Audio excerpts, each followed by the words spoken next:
It's time for another prediction video. Today it's the Florida Gators. That's right, one of the dumbest teams on the planet.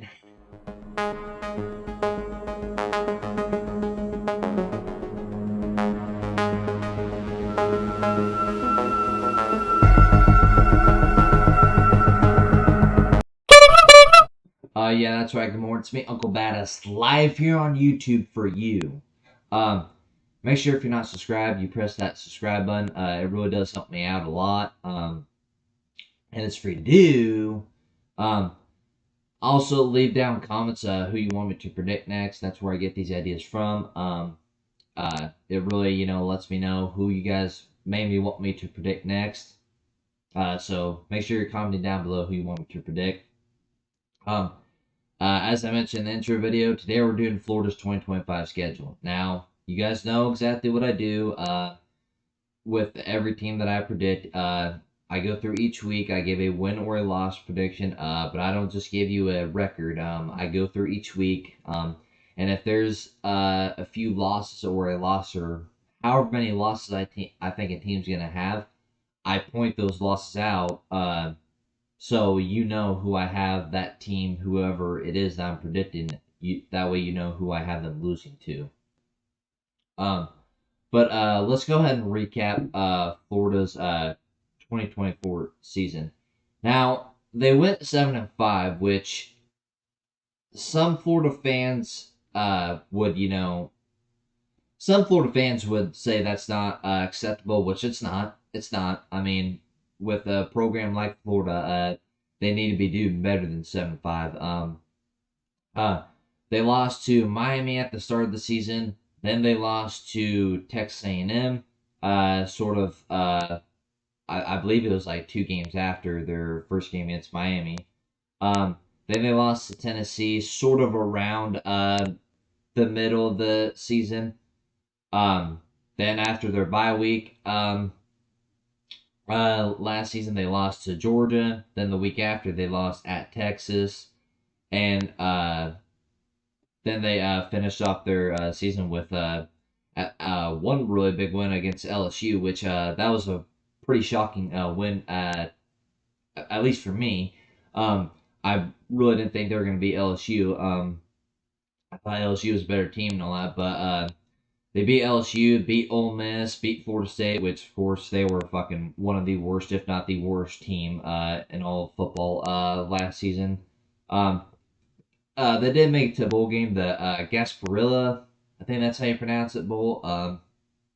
They faced Tulane in that, and they won that game. So they went 7-5 regular season, went 8-5 overall with that win in that bowl game versus Tulane. But back to like the record and what some fans think. I, I mean, I really don't know what to say. I mean, some Florida fans, like I said, don't think that's good and all that. And then there's those delusional fans for Florida. They're like, oh, well, that's another good season out of Billy Napier. No, the fuck it's not. How can you sit here and say 7-5 is a good fucking season? No, no, no. How's that a good season? That's not a good season. The fuck's wrong with you, Florida fans? It's not a good season at all. Nobody's gonna make me change my mind. That is not a good season. Um, Obviously, Graham Mertz, he was the starting quarterback at least for week 1 and all that. He got hurt in the week 1 game versus Miami. DJ Lagway, he came in, played the rest of the game. Then DJ Lagway started week 2, I believe it was against Sanford or something like that, some nobody school. Mertz, he ended up coming back and getting the starting spot back again, but then he got hurt again versus Tennessee, and that was a season-ending injury. So from that point on, DJ Lagway was a starter for the rest of the season. And if you want me to be honest with you, I think Florida's offense was a lot better with DJ Lagway. Now, I still think, they were overall a pretty shitty team, even though, he was starting for the rest of the season. But if you had asked me which quarterback I think, I would have rather had if I was a Florida fan, it would have been DJ Lagway. I think Mertz was. I honestly think he was like a backup quarterback, maybe a third string quarterback. I don't. There was never a point where I really thought he was the guy that could lead Florida to, you know, a phenomenal season, SC title, playoff spot. He didn't like he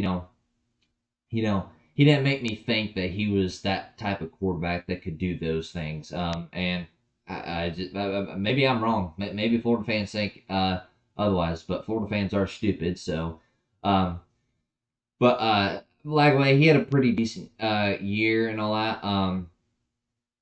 He obviously got hurt, but then he came back. I believe it was in the Georgia game that he got hurt. He left that game. Um, but he ended up coming back. Like I said, he got a pretty big win against LSU. Finished out their season with wins against LSU, Ole Miss, Florida State, and that bowl game. So, I mean, they ended off the year good and all that. But I mean, that still don't take that still don't take away the fact that going 7-5 is not good. That's not good. If you're a Florida fan, you should be pissed that you guys went 7-5. I don't know how many people are gonna have to say this, and I don't know how many times I'm gonna have to say this. As long as Billy Napier is the head coach for the Florida Gators, they will never. I'm telling you right now, they will never get to an SEC championship game, a playoff game, and they'll never even sniff a national title as long as he's there. The best that they're gonna do under Billy Napier is a bowl game. That is the best they're gonna do with him. He has no idea what he's doing. He he hasn't even got a fucking offensive coordinator. He's calling the plays and all that because he thinks he knows what he's doing. He has not a fucking clue what he's doing. He has no clue at all what he is doing. Um, and again, that's going to prove this season that he has no idea what he's doing. Um, I mean, if you look at the schedule, it's looking like Florida may go 7-5 again. Maybe one extra better win. So they may go 7-5, 8-4.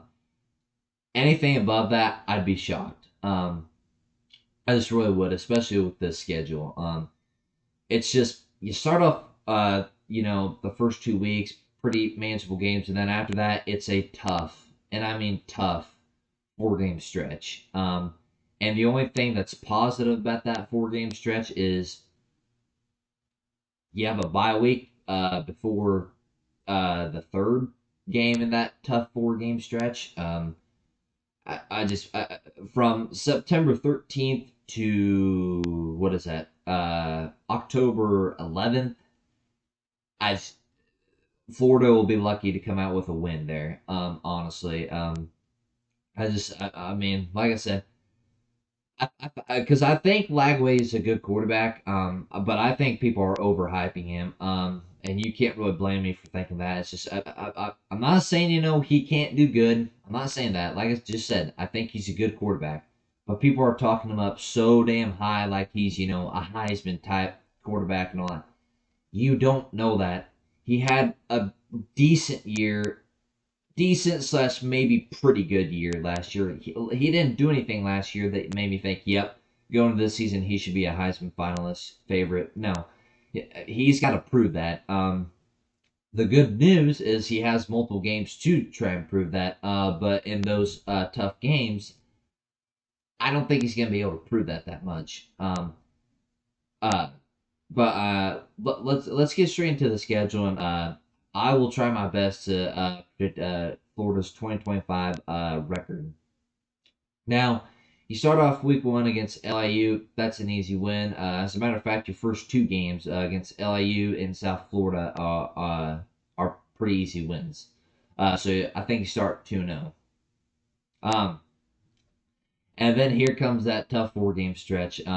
You go on the road at LSU the week after that home game against South Florida. That's a loss. I know you beat LSU last season, which was a pretty shocking win to me. I I really don't think anybody expected Florida to win that game. Maybe some delusional Florida fans. But I don't think they're beating LSU this year, especially on the road at LSU. That's one of the toughest places to play at is LSU. I think you take your first loss at LSU.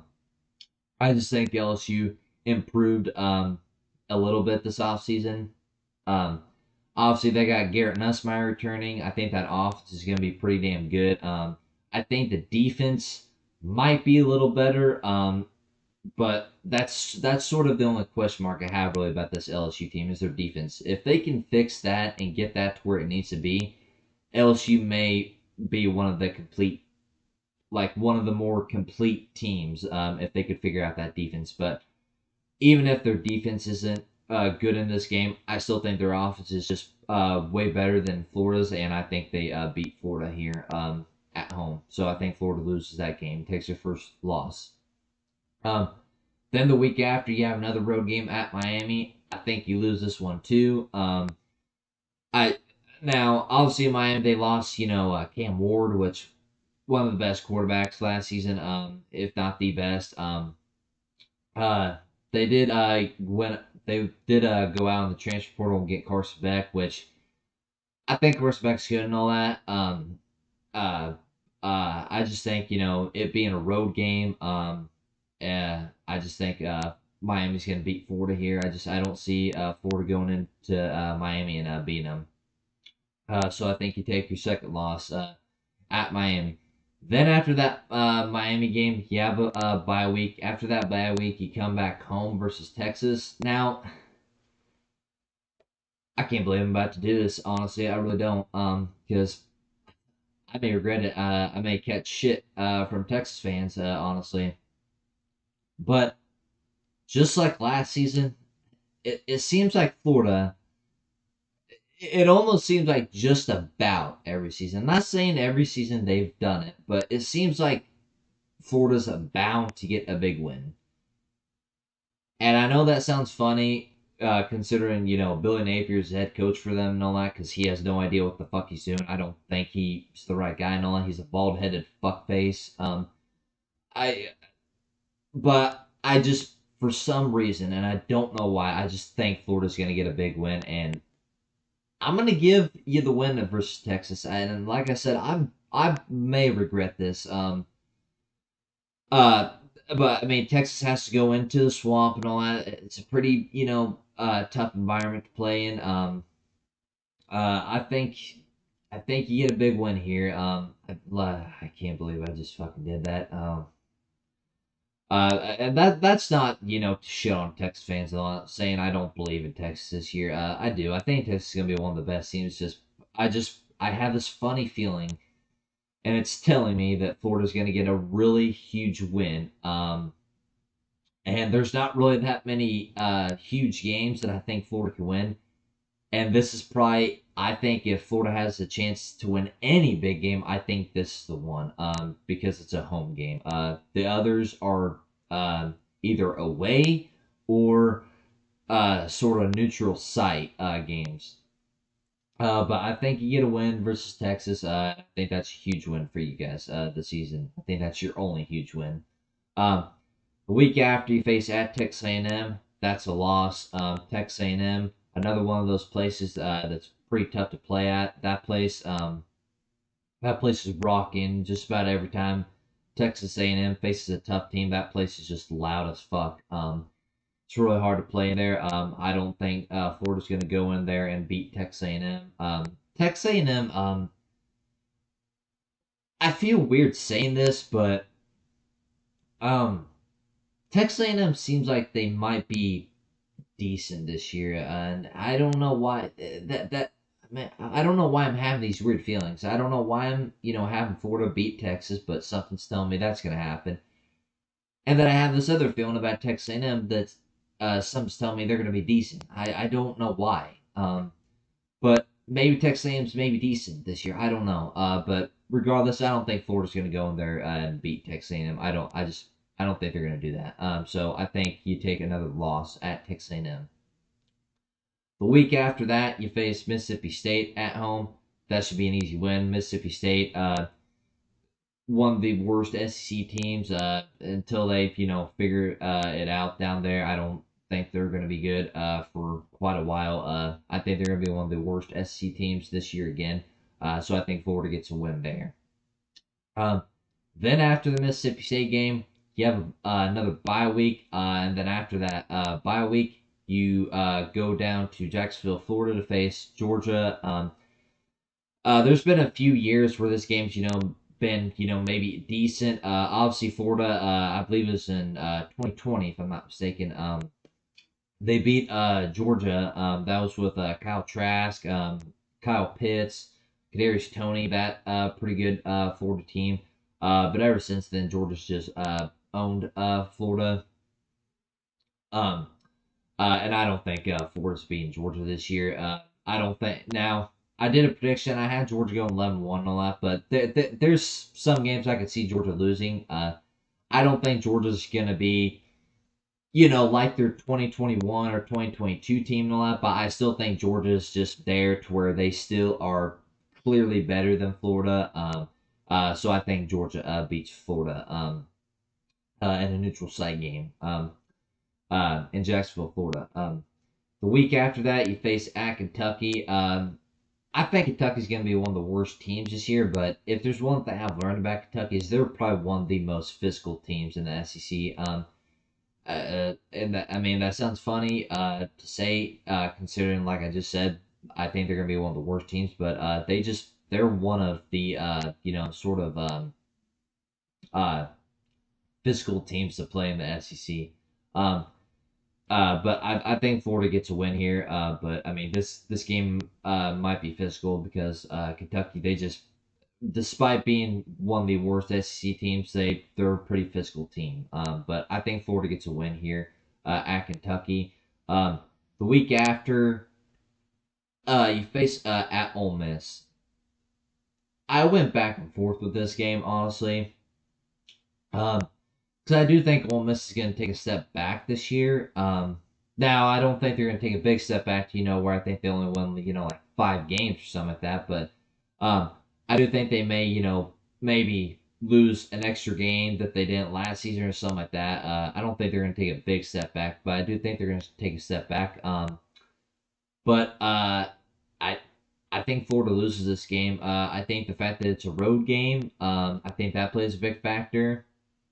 And also, I know they lost. I know Ole Miss lost Jack Star and all that, but I think since it's a road game and a lot, I think Ole Miss is gonna. I think they're gonna find some sort of way to win this game. This game honestly maybe is sort of a little bit of shootout. Neither of these teams' defenses are like that great. So I mean, this could maybe be a little bit of a shootout, honestly. But I think Ole Miss in the end is going to win this game. So I think Florida loses at Ole Miss. The week after, you face Tennessee at home. I think you win this game though. I just think Tennessee. They're not going to be.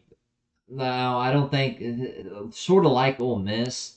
I don't think Tennessee's going to take a huge step back, but I just think losing Nico and all that, which I mean, before you think I'm saying Nico was something amazing, I'm not saying Nico was anything amazing. I'm not saying that, but I do think Nico was better than whoever the hell their quarterback is, Joey Aguilar. Is that how you say his name? I think he was better than Joey Aguilar. Not like a whole lot better, but I do think he was better than their quarterback that they're gonna have this year. Their quarterback this year just he's not that great, and I don't think he's going to be that great this year. But I mean, sort of like Ole Miss, I think Tennessee takes a little bit of a step back. But also this is a home game for Florida, so for those reasons, I think Florida wins this game. Then you end off your year with one of your rivals in Florida State. I think you beat them this year for the what will this be, second year in a row. Which I mean, like I said in the Florida State prediction video, that's embarrassing to lose to Florida 2 years in a row. they don't know what the fuck they're doing. Now Florida State don't know what the fuck they're doing, but I mean Florida. I mean, like I said, as long as Billy Napier's there, they're never gonna get to where they want to. Like I said, the best Florida's gonna do under Billy Napier is either have a losing season or barely make a bowl game. Those are the only two outcomes when Billy Napier is the head coach. And if you're a Florida fan, you can hate me for saying that, but I mean, I could sit here and lie to you and say that I think Florida is going to be, a playoff team or something like that, but that'd just be a big ass fucking lie. The truth is Billy Napier, he's a fucking terrible coach. You guys fucking think going 7-5, or whatever fuck his other records were, 6-6 or something like that. You think like records like that are impressive? No, they're not. Those are just slightly like barely making a bowl game. Those are not good seasons. Um, uh, but I mean, there you have it. What is that? I got what Florida losing at LSU, at Miami, at Texas A&M versus Georgia, at Ole Miss. So what? I got you going. What is that 7-5 again this year? Which again, there's going to be some Florida fans saying, "Well, that's pretty good. It's pretty good going 7-5." No, it's not. Um, it's just not that great. Yeah, but you know what? If you guys like having a bald headed fucking headless chicken as a head coach that don't know what the fuck he's doing, thinking he can call plays, thinking he's all such a fucking some fucking genius or something like that, you guys go ahead. But you guys are growing 7-5. Honestly, you guys may lose a game or two that I have you winning. Like I said, that Texas game, I would not be shocked at all if Texas beats you guys. But for some reason, I'm being nice enough to think you guys are going to get a huge win this season. But let's see if I'm wrong. But there you have it. I got Florida going 7-5 for the 2025 season, having yet another disappointing year under the bald-headed fuck, Billy Napier. Be sure to let me know how much of a dipshit I am down in the comments. And as always, have a good morning.